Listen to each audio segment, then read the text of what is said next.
अस्सलामुअलैकुम dear students, उम्मीद करता हूँ आप सब स्टूडेंट ठीक ठाक होंगे, खैरियत से होंगे। डियर स्टूडेंट्स, आज की इस वीडियो में हम post RN second semester and BSN 7 semester के सब्जेक्ट नर्सिंग थ्योरी के केएमयू के पास्ट इंपॉर्टेंट एमसीक्यूज़ को डिस्कस करेंगे और इसको समझने की कोशिश करेंगे। इससे पहले कि हम अपने एमसीक्यूज़ डिस्कशन को स्टार्ट करें, तमाम नए आने वाले दोस्तों से गुजारिश है कि चैनल को सब्सक्राइब करें, साथ ही बेल आइकन को दबाएं ताकि नए वीडियोस की नोटिफिकेशन आप दोस्तों को टाइम पर मिलती रहे। तो डियर स्टूडेंट्स, हमारे साथ एमसीक्यूज़ मौजूद है जिसमें एमसीक्यूज़ नंबर 1 है। कहते हैं कि representation of the interaction among and between the concepts showing pattern is called.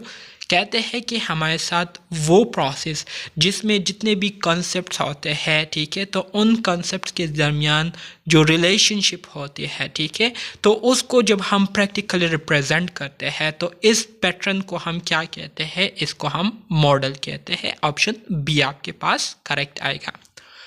2 में कहते हैं following are the elements of theory except. मंदरजा झेल में से हमारे साथ थ्योरी के एलिमेंट्स में आता है सिवाय एक के। तो वो एक कौन सा कंपोनेंट है जो कि थ्योरी के एलिमेंट्स में इंक्लूडेड नहीं है? तो वो आपके पास ऑप्शन ए आएगा, विच इज मॉडल्स। ठीक है।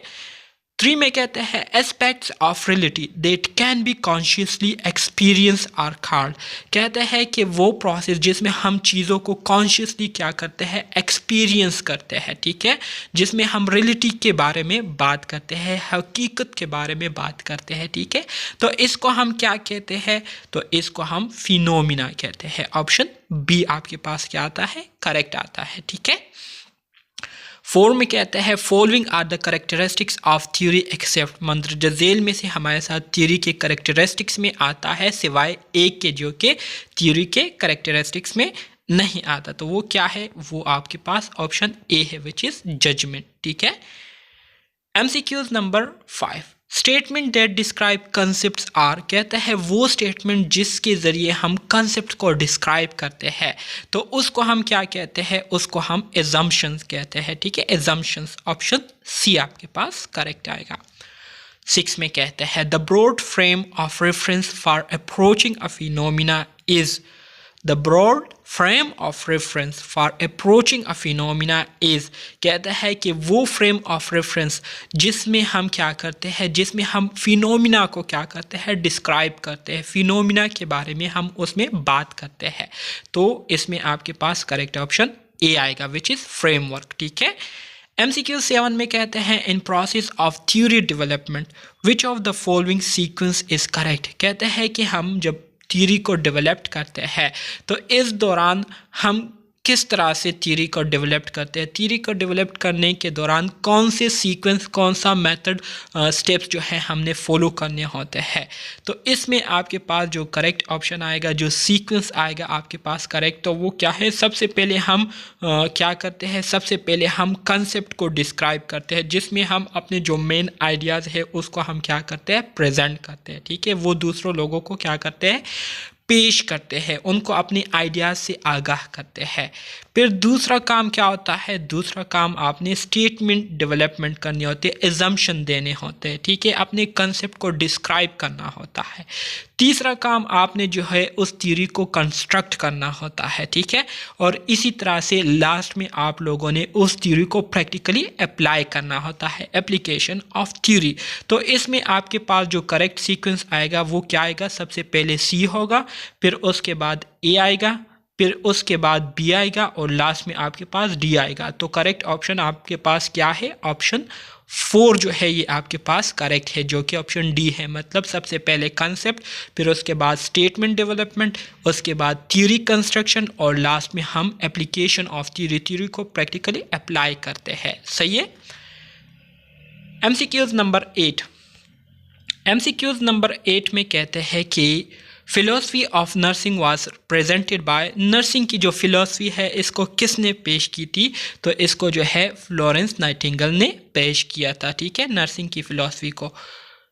9 में कहते हैं who give the list of 21 nursing problem related to patient center approach. ठीक है, कहते हैं कि कौन से थ्योरिस्ट थे जिन्होंने पेशेंट के हवाले से 21 नर्सिंग प्रॉब्लम को क्या किया था, डिस्क्राइब किया था। तो वो आपके पास फेजी अब्दुल्ला है, ठीक है, फेजी अब्दुल्ला, ठीक है। ये अब्दुल्ला है लेकिन अंग्रेज़ों ने इसको अब्दुल्ला जो है वो बनाया हुआ है ताकि ये अंग्रेज़ लगे।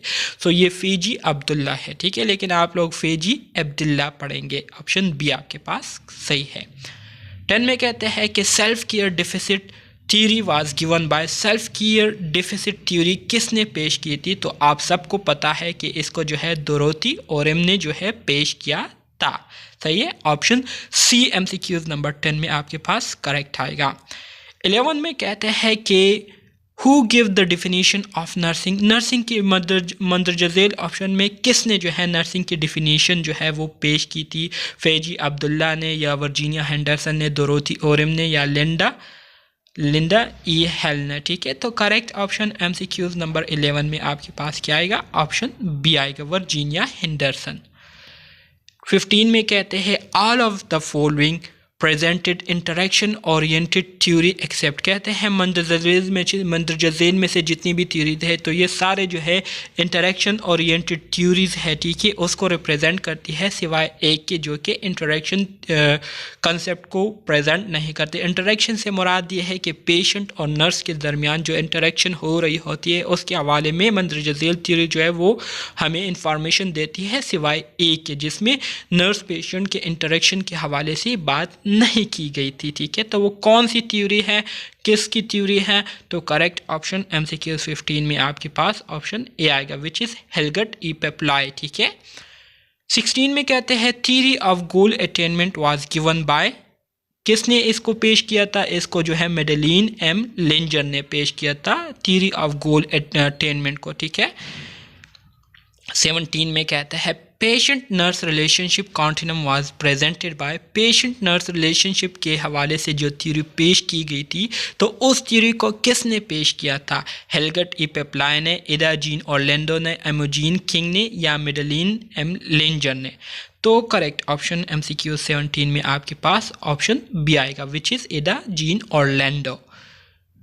18 में कहते हैं behavioural system model was presented by, behavioural system model इसको किसने पेश किया था?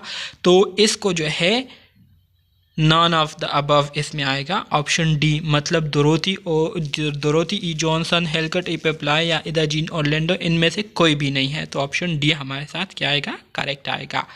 19 में कहते हैं science of unitary human being concept was given by, science of unitary human being concept इसको किसने पेश किया था? तो इसको जो है विलियम वॉन्ट ने पेश किया था, ऑप्शन ए आपके पास करेक्ट आएगा। 16 में कहते हैं लेंजर गिव द थ्योरी ऑफ, लेंजर ने जो है कौन सी थ्योरी दी थी? एमसीक्यू 16 में आपके पास क्या आएगा? एमसीक्यू 16 में आपके पास ऑप्शन डी आएगा, मतलब थ्योरी ऑफ अनसर्टेनिटी इलनेस, ठीक है। MCQ 17 nursing process theory was given by, nursing process theory किसने पेश की थी? तो इसमें आपके पास करेक्ट ऑप्शन बी आएगा, विच इज मोरी, ठीक है, मोरी, ऑप्शन बी। 18 में कहते हैं the founder of theory of peaceful end of life is, मतलब theory of peaceful end of life इसको किसने पेश किया था? ठीक है, इस थ्योरी को किसने पेश किया था? तो करेक्ट ऑप्शन MCQs 18 में आपके पास ऑप्शन डी आएगा, विच इज मर्सर, ठीक है, मर्सर, ऑप्शन डी आपके पास करेक्ट आएगा। इंतहाई इम्पॉर्टेंट MCQs है, ये आपको याद होने चाहिए, एग्जाम में इसके हवाले से MCQs आ सकते हैं, सो इसको जो है आप लोगों ने सीरियस लेना है, सही है। Energy field theory was given by, energy field theory इसको किसने पेश की थी, इसको किसने पेश किया था? तो करेक्ट ऑप्शन MCQs 19 में आपके पास ऑप्शन ए आएगा, विच इज हेल्गट ई पेप्लाई। 20 में कहते हैं in which model 3 type of stressor that is interpersonal, intrapersonal and extra personal are discuss, कहते हैं कि वो कौन सा मॉडल है जिसमें 3 तरह के स्ट्रेसर्स को डिस्कस किया गया है, जिसमें एक हमारे साथ इंटरपर्सनल, एक इंट्रा और एक एक्स्ट्रा पर्सनल है। तो करेक्ट ऑप्शन MCQs नंबर 20 में आपके पास क्या आएगा? ऑप्शन सी आएगा, which is behavioural system model में जो है ये डिस्कस किया गया है, ठीक है, 3 स्ट्रेसर्स को।